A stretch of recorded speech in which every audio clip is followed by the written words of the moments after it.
Howdy good people, and welcome to this game review of Desperados 3. I am Dan, and today we take a look at the third installment of the Desperados series featuring the hero John Cooper.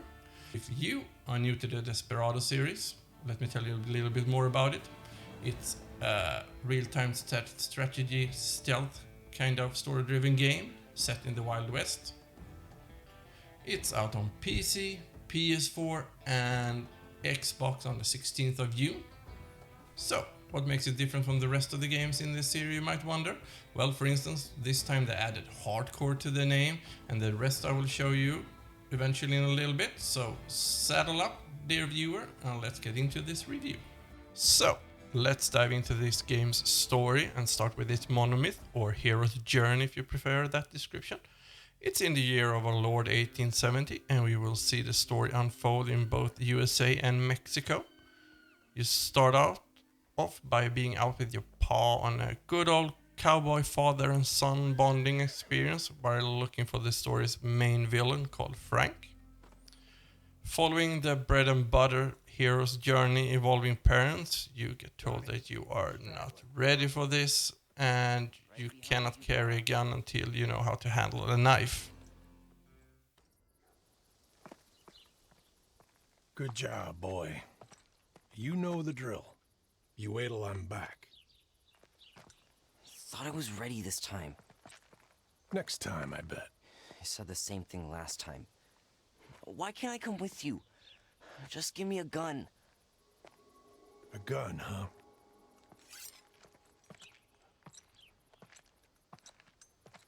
I want to see you hit that tree from 15 paces.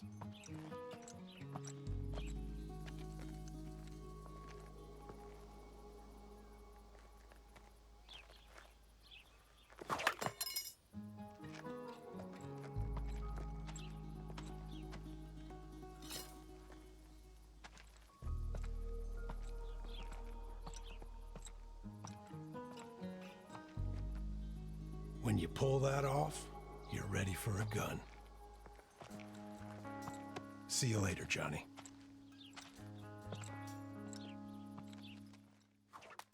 The story revolves, as any good Western story, about revenge as you set off looking for Frank and how you join forces with some pretty colorful characters to further aid you and expand your tactical way of playing the game. There is the runaway bride Kate O'Hara, shady author Doc McCoy, the giant trapper Hector Mendoza, and Isabelle Moreau, a mysterious lady from New Orleans. Now that you know what we are fighting for, let's get into some gameplay. If you are new to this type of game, it's a real-time tactical game where stealth and quick save, not quick draw, will be your most used skill. At the start of every location, you get a bird's-eye view of the upcoming challenge, and it's your challenge to solve the different tasks in the most efficient way.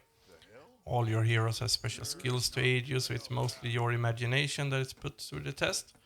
They all have guns, as expected, since it's the Western era, but this type of game favors the silent, deadly killer instead of the gunslinging, careless shootout cowboy. Bushes are your natural hideout, but if you kill an enemy, either by luring them closer or flat out throw a good old knife in their back, you better hide that body before any other thug sees it and alarms for reinforcements.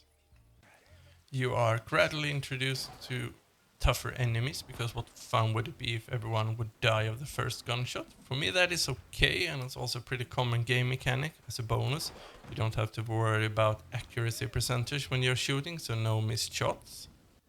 Size is matched by size, so your biggest hero, the trapper, can take on these foes one-on-one, while your other heroes can tag team to bring them down.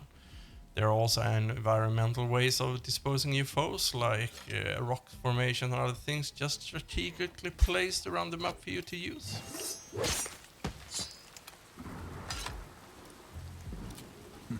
Second long coat is mine.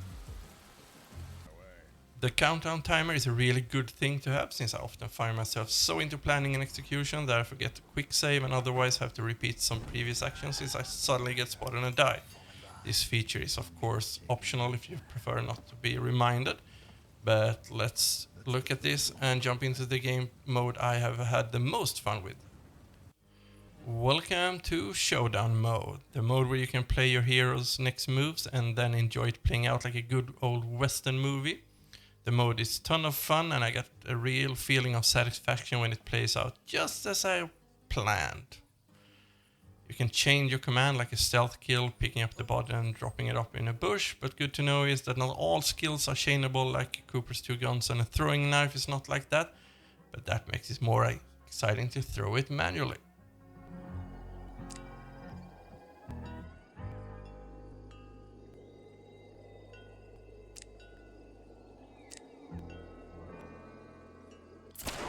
What's that noise?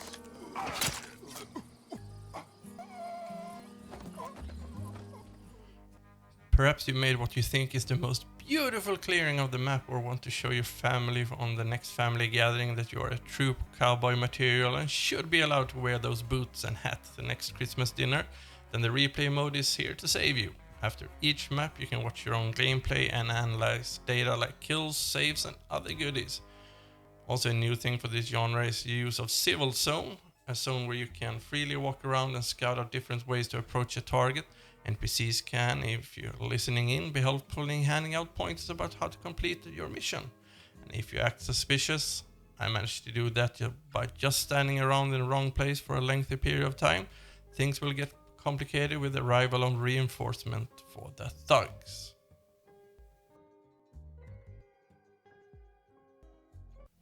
The voice acting is really good. I think they really nailed the choices of voice actors to bring the harsh cowboy voice to life, mixed with some southern lady-like voice acting you are used to from cowboy movies.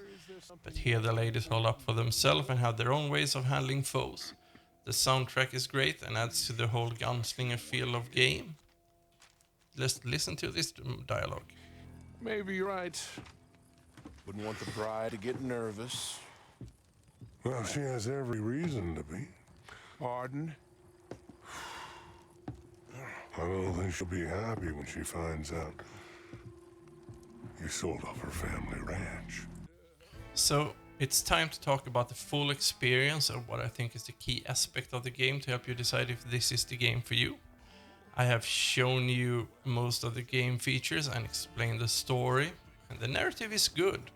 Or they are as good as they can be based on the revenge plot. You accept that some enemies obviously have some kind of medical problem since they constantly need to pee at a tree, so you eventually have to sneak past them or kill them. But the game makes up for that with motion captured animations. I feel as a new player to the series and the more hardcore genre of the RTT, it did not take long to grasp the concept and the controls. Sure, I had some moments where I misclicked and walked right out into the view area of an enemy, but my suggestion for you that plans on playing it are to learn the shortcuts since it greatly improves your playing experience. Especially if you get spotted and instead of Showdown choose to take care of the threat guns blazing. It has great replayability if you're an achievement hunter and want to complete everything, but you can also just get by clearing the main tasks. I'd like to thank TQH Nordic for the chance to do this review. They, together with the developers Mimiprod, has some great plans for the game. There will be a standard, digital and deluxe edition, and I read somewhere that it even might be a collector's edition. Either way, I am Dan and I thank you for watching this review. It's been a pleasure. If you like my content, don't forget to like and subscribe, and until next time, remember to stay awesome.